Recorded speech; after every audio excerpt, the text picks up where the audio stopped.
Hello everyone and welcome back to my channel. Today I'm going to be showing you some things you can do to make your Android device faster. Make sure to subscribe to my channel if you haven't yet done so.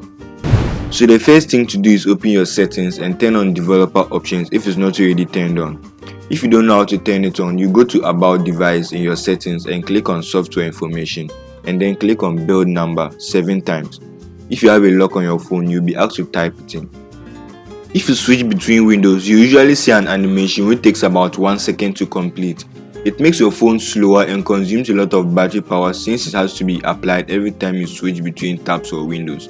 So to turn this off, you go to developer options in your settings and scroll until you see window animation scale.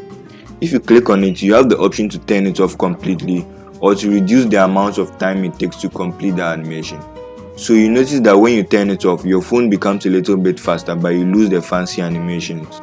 As you use your apps for a longer time, they begin to collect tiny bits of information, usually known as app cache.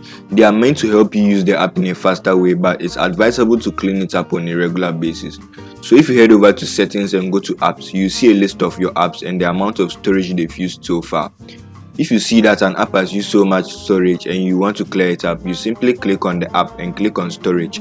Here you see clear data and clear cache. It's usually not advisable to clear the app data because, for example, if you have a game which saves your progress offline and you clear the data, all that information is gone and you have to start the game all over again.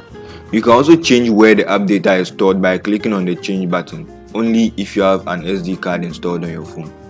Another way to speed up your device is by uninstalling apps you don't need or use any longer. This is because those apps are competing for space on your RAM with other apps you really need, which slows down your device. If you usually have many apps open during the day, it's best to always close them so that they don't keep running in the background and consuming a lot of battery. So if you click on the recent button, you see a list of your recently opened apps and you can click on the close all button to close all of them. If you want your device to be faster, you should consider using light versions of apps such as Facebook Lite, Messenger Lite and Google Go. These apps use the resources already on your device to run instead of downloading the whole app. Light versions of apps are also usually faster, but some of them lack features you may like in the full version app. Back in your settings, it's advisable to always keep your device up to date in terms of software updates. Most updates contain security patches to the previous updates, bug fixes and even some speed improvements. You notice that when you log into Facebook from any device, all your activity is as it was on any other device. Well, this is possible with a feature called sync on your device, and this sync runs 24/7 once your phone is on. It syncs to the cloud almost every second. So if you want your phone to be faster, you can turn this off by just scrolling down the notification shade and clicking on the sync button.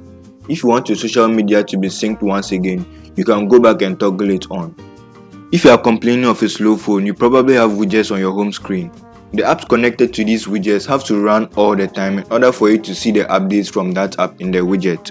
So you might want to delete those widgets and see whether your phone gained a little speed. So if most or all of the above didn't work for you, you might want to consider factory resetting your device. But before you do that, make sure to back up all your information. When you reset your device, it goes back to all the default looks and settings, basically the way the phone was when it was brand new.